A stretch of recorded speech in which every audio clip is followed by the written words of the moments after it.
مصطفیٰ کو خدا نہیں بنا سکتے، باقی سب کچھ محمد مصطفیٰ کی ذات ہے صلی اللہ علیہ وسلم۔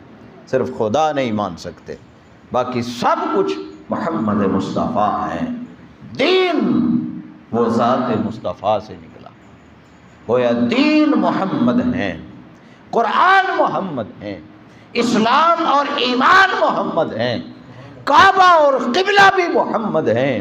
تو پھر سب کچھ آپ پوچھ سکتے ہیں کہ اگر یہ سارا کچھ محمد ہی ہیں صلی اللہ علیہ وسلم، تو پھر باقی یہ جو سب کچھ ہے کائنات میں یہ کیا ہے؟ تو لوگوں، سب کچھ کی اصل محمد مصطفیٰ ہے۔ باقی کائنات میں جو کچھ نظر آ رہا ہے یہ مصطفیٰ کے قدموں کی خیرات ہے، یہ آپ کے قدموں کی خیرات ہے۔ لوگوں، سب کچھ محمد مصطفیٰ کے قدموں کی خیرات ہے۔ جس گھر کی طرف اشارہ فرما دیں اور فرما دیں کہ لوگوں یہ کعبہ ہے، وہ اسی وقت کعبہ ہو جاتا ہے۔ جس سمت اشارہ کر دیں کہ لوگوں قبلہ اس طرف ہے، اسی طرف قبلہ کر دیا جاتا ہے۔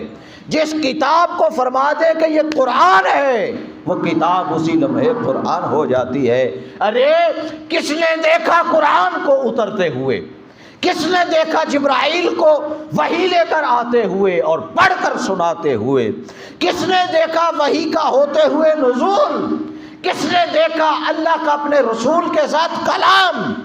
کوئی نہیں جانتا، کسی نے نہیں دیکھا، لیکن صرف ایک بات تھی کہ مصطفیٰ نے فرمایا یہ قرآن ہے، ہم نے کہا آقا قرآن ہے۔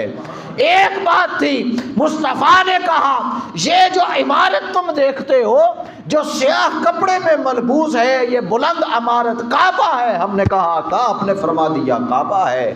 ہم جس طرف مصطفیٰ نے اشارہ کر دیا، مصطفیٰ نے فرمایا یہ حرم ہے، ہم نے کہا آقا آپ نے فرما دیا اب حرم ہے۔ جس سمت آقا اشارہ فرما دیں کہ لوگوں آج کے بعد قبلہ اس طرف ہے، ہم نے عرض کیا رسول اللہ آپ نے فرما دیا، ہم نے آج کے بعد اس کو قبلہ مان لیا۔